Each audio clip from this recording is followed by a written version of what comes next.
Uh, spliced together. He loves that zip tape, man. A random rock.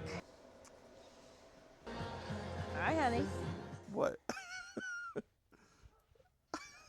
You know how sometimes I do things that are really smart and really dumb? Yep. I don't know which one this is. I don't know if this is a good idea or a bad idea. So what we're doing is, remember how when the before I collapsed everything with my not so brilliant streak, Yes. I poured this slab. Well, I didn't pour it. I did the dry pour. So basically, I just dumped the bags of concrete there, wetted it, soaked it, and hydrated and hardened, cured. So the problem is that was small since it was going to be on the inside of everything. And now that we rebuilt this, I have the idea of eventually making it wider and basically enclosing the whole thing. Instead of building a temporary structure under the old array, we're just going to enclose this whole thing and make it like a house shed thing. Yeah, shouse. Yeah, shouse. So I need to extend the slab, and I don't really feel comfortable doing the dry pour method on something that we're going to put weight on that we want it to be a permanent structure. Oh. So that's what the that's why the rebar, and that's why I anchored it to the old slab. And so come in here. This is where I don't know how it's going to work, because normally I don't think you really want concrete touching wood, even though this is pressure treated, because then it could rot the wood out, especially if and I think the real problem is if the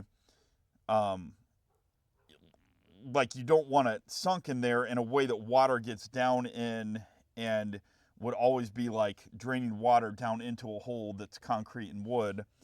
I think it's fine if you like do it like this method, because the Zip tape's that good? the old way, well, yeah, that's what I mean. It's waterproof, so it's a barrier. Okay. And I think we'll be fine with like I got 2 layers of tape under there, so it's flashing tape. It should kind of like water. Well, it doesn't have to be like airtight, but you don't want water getting underneath this. That makes sense. So, and I don't know, and then I have this contraption here, so I'm gonna pour. So this is all gonna be wet, concrete. Come up here, and then I'm gonna try to probably remove this wood, or maybe I'll just leave it. But I think I'm gonna probably try to remove the wood here, because the idea is to, in case I ever need to replace the post, I could stick a wrench on the inside and get those bolts loosed.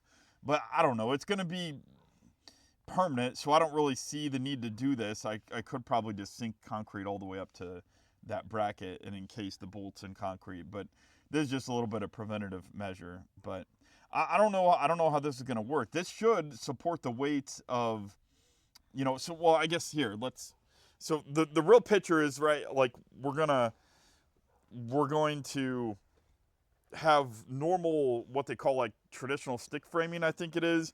I've heard of that. And the problem is we're mixing it with a post frame construction that is already in existence. Like ideally, if it was post frame, you would do something like more like this. Do a whole bunch of spans like that, and then kind of build it in from there. And then you have your drywall on the inside and your metal on the outside.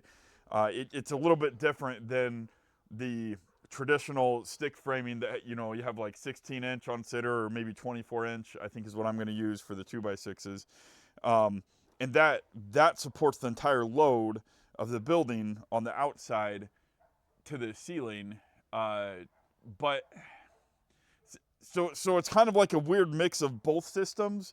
So what I decided to do is, you can kind of see it over here, this side is already poured. I want to know, how are you figuring all this out? What do you mean? Where did you learn this? Where did you come up with this idea?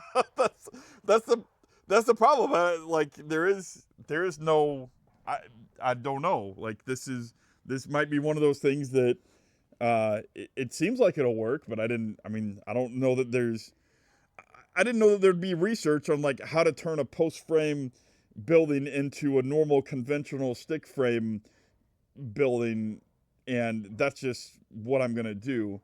And it seems like it'll work, so I'm anchoring the slabs together.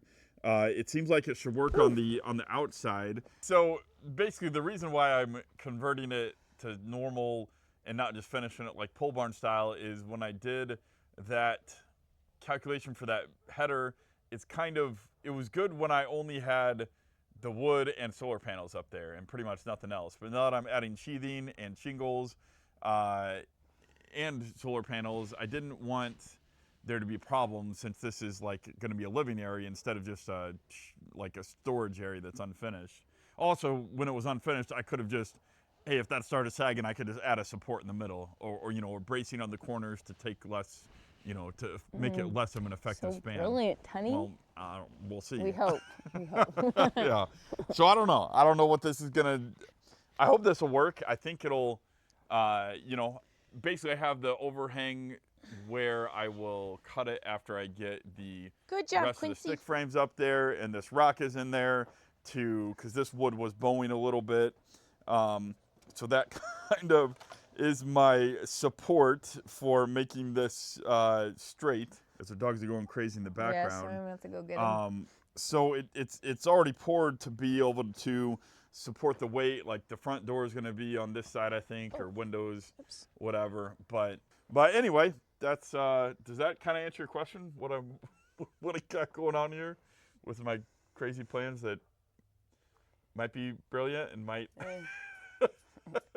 Is it brilliant or is it another shed solar collapsing moment? I don't think so this time. I don't know. I think you got it. No, Maybe. We'll see. Yep. All right. Well. I love him. Even when he claps things. I've got a gracious, accepting wife. Sometimes it takes me a day. It didn't on the solar panel though. No, I've gotten used to it, guys. I've gotten used to it. I told my friend when that happened, I wasn't surprised. I've been married to him for 16 years, and that was the worst. Yeah, that was the worst for sure. But he's done other impulsive things that even in the moment when I'm saying, do you think that's a good idea, he starts doing it, and it's not a good idea. It's a disaster. And I would say I've gotten pretty mad sometimes. Yeah. Mm-hmm. Yeah. But now I'm not so, I'm just used to it. You take the good with the bad. Mm-hmm. And there's a lot more good than bad. That's important. Anything else you want to say? No. I love you. No, I meant to the YouTubes. Oh yeah, I don't love you guys. I don't know you.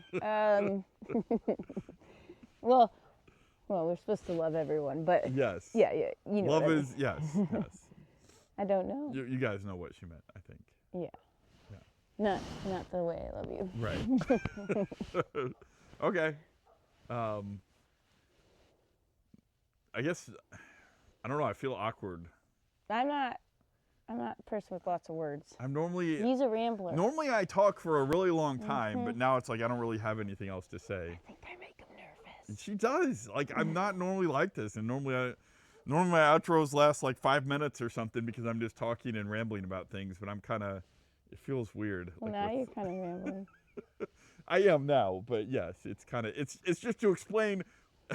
I'm rambling now to explain why I'm not normally rambling because I feel awkward and weird with her here in these videos. It's I don't true. know. Sometimes this when is, I this is sneak weird. up on him during certain things, he gets funny. Yeah, I don't know. It's like I'm not awkward with an audience of whoever wants to watch these videos in the public, but I'm awkward in front of the one person that I shouldn't be awkward in front of. I think it's cute because it means that you still want to. I don't know. I don't know either. Okay. Okay. Okay. Give me a kiss. No. Yeah. Not on camera. Yeah, No, it's weird.